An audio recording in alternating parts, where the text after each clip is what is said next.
how am I going to like get through border control and everything when I get to China with no passport, no form of identification, and I don't even have my cell phone now to call the airline or anything. I'm going to have to talk to somebody here in order to get some help. It is Sunday, January 15th, 2023, and on this week's edition of Sunday Sofa Time, we're talking about absolute travel nightmares.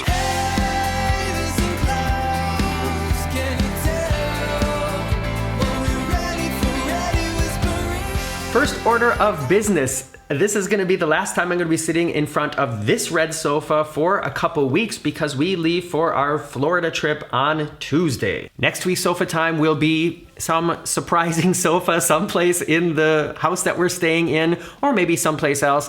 And the week after that, I will be doing the first ever Sunday Sofa Time live meetup event, and I'm so excited and relieved now that it's actually going to happen. But now that it's planned, there's also a whole other level of nerves that have appeared. I've actually done 2 of these sort of little meetups in the past while in the Orlando area. It's been so great to get together with you, and it's always nice to meet people who are into the same things, and it feels really good to me to be able to like give a personal thank you to some of you who have supported me for so long, and it's just a great thing to sort of share with you. And one thing that I have been a little bit frustrated with in the past when I've done these things is not really having enough time to like really sit down and talk or personally do something together.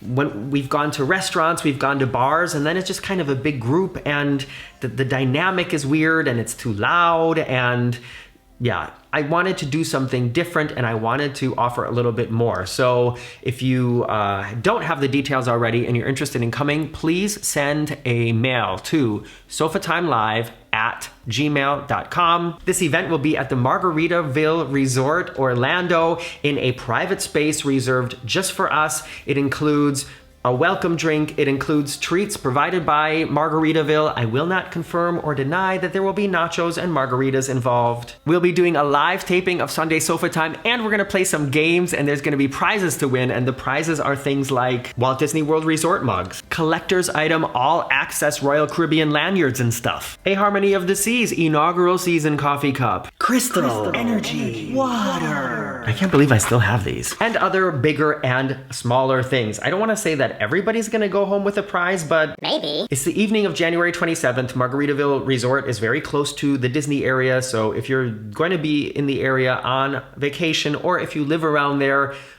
please consider coming. I think it's gonna be a great night. You're not gonna go home hungry, and we're definitely gonna have a great time. All right, the subject of this video is travel nightmares. I think just about anybody who's traveled a few times has some kind of nightmare story they can talk about, something that's gone wrong. You know, in my book, I talk about things that have gone wrong to me, including having to get stitches while on a cruise ship. I know from communicating with some of you that you've even had like people having to get taken off of cruise ships with helicopters. And you know, I guess I have to keep it into perspective with the fact that I do travel a little bit more than the average person. So statistically, probably more bad things are going to happen to me while traveling just because I do more traveling. And I'm always interested in hearing about, like, I know this sounds morbid, but like horrible things that have happened to other people while they have been traveling. So if you have a good story, please let me know in the comments below. But what I want to actually talk about in this video is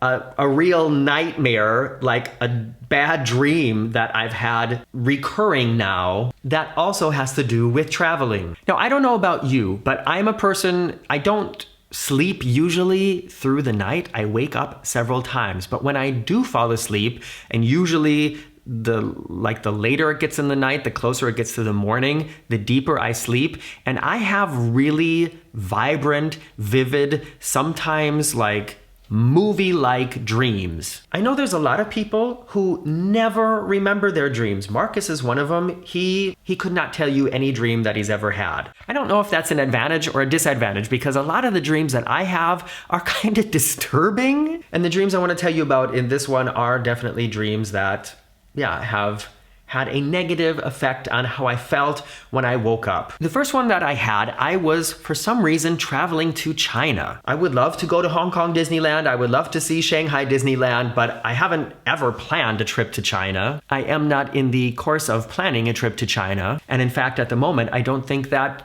people can travel to China, can they? And in this dream, I was checking in for my flight, and for some reason, they would not let me bring my backpack as a carry-on bag. So they made me check it in as well. And it was a really stressful situation where there was people waiting behind me and lots of things happening. And she just said that was the only option. So I was like, okay, fine. Yeah, here, take it. Gave it to her. Somehow I still got through airport security. And then when I was waiting to board the flight, I realized that my cell phone and my passport were in my backpack. And then I panicked. I thought, how am I going to get through border control and everything when I get to China with no passport, no form of identification, and I don't even have my cell phone now to call the airline or anything. I'm going to have to talk to somebody here in order to get some help. And there I went, walking through the airport, and I couldn't find anybody behind any counter, and started considering, okay, well, should I go back out of security and go back to the check-in counter? But then I'm gonna have to wait in that huge security line again. And when I did finally find somebody to talk to, they were very distracted and not interested in talking to me or helping me. Like, I would stop somebody in a uniform to see if they could help me, and they would keep walking and not answer my question. This person I talked to behind the counter would, in the middle of me trying to tell them my problem, picked up their telephone and just started doing this. I just felt like everybody was ignoring me. Nobody wanted to help me, and I was panicking because my flight boarding time was getting closer and closer and closer, and I thought, I shouldn't even bother getting on this flight if I don't have my passport with me. You know what I mean? That dream ended with no resolution, and I woke up, of course, feeling stressed and panicked and horrible. Isn't it weird? Those of you out there who have vivid dreams, isn't it weird what kind of physical effect they can actually have on you? How it can really change your mood and your outlook on your day when you wake up from a bad dream like that. Sometimes I really have to take some active time to remind myself those experiences that I'm thinking about right now, those memories that I have, are not real. It did not happen. So probably about a week later, I had basically the same dream again. And like I said, I have vivid dreams. I remember a lot of my dreams, but I can't remember ever having a recurring dream. This is something that in all my years is kind of new to me. And in this dream, I was also in the airport. When I wrote about this on Facebook, I didn't tell you this part of it, but I had to use the bathroom. Surprise, here we are talking about bathrooms again on the very unofficial travel guides. In the dream, there was a very Morgan-approved bathroom door, so it must not have been an American airport. And I was sitting there on the toilet, and I remember looking at my phone. And don't pretend that you don't do that while you're on the toilet either. And I remember looking at the time and thinking, wait a second, what time was my flight supposed to leave? And I don't remember exactly what time was on the clock in my cell phone, but it was the exact time that my flight was scheduled to leave. So I quickly got out of the bathroom and was trying to figure out, how did this happen to me? I just came through security. I had an hour and a half to hang out, and all of a sudden, I don't know, did I go through a time zone, or did I forget to change the automatic update in my phone? I was so confused and so stressed about how I could make this mistake. And once again, I found myself running through the airport, trying to get to the gate, and every single thing that could happen to deter me from getting to that destination, that goal, was happening, with escalators being stuck, crowds of people being in front of me, having to wait for a big long row of carts to go by. When I finally got to the gate, they were still boarding, but then I couldn't get up to the counter. It was just another one of those where I felt like something went wrong. I didn't understand what went wrong. And no matter how hard I tried, I could not find a solution. And to tell you the truth, now that I'm sitting down here and like talking it all out, and by the way, this is something that I think is very therapeutic and helps to just sit down and talk about it. But now that I am talking about it, I think that maybe one of the experiences in my actual life, not my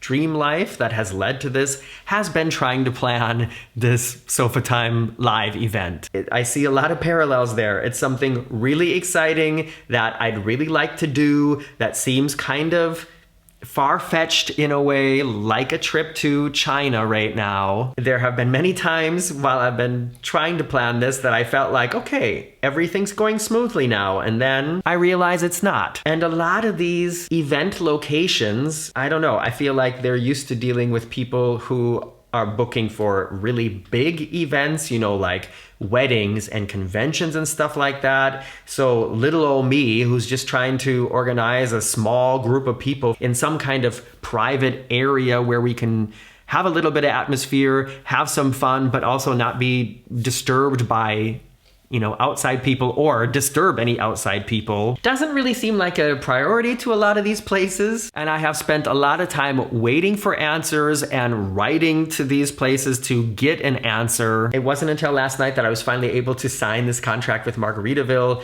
I still don't have their copy of it back, so maybe I should still be worried. And there are still some details that will be solidified, but it is happening. And yeah, that part has made me feel much, much better. And there's only about 18 places left. So like I said, if you want to be a part of it, please send a mail to sofatimelive@gmail.com. Do you have travel nightmares like this? Are you somebody who gets really anxious before a trip? I'm usually not like this, but I don't know, something about this trip this time has made me kind of anxious, I guess. I don't think it's just the whole Sofatime thing. I don't know what it is. This is going to be the first like really long trip that we're doing without Chili here at home. So that was always something that stressed me when we would go away for longer than a week, was how is she going to deal with just having the neighbors here every day? But you know, that's not a factor anymore. So you almost think that that would help me be a little more relaxed, but I'm not. Maybe I'm just excited about all the stuff we're gonna do there. I don't know. But if you are one of these people who gets very stressed and very worked up before you have a big trip, talk about it in the comments so we can all feel like we're not alone. And speaking of the comments, now will come the time on Sunday Sofa Time where I comment on your comments live on air.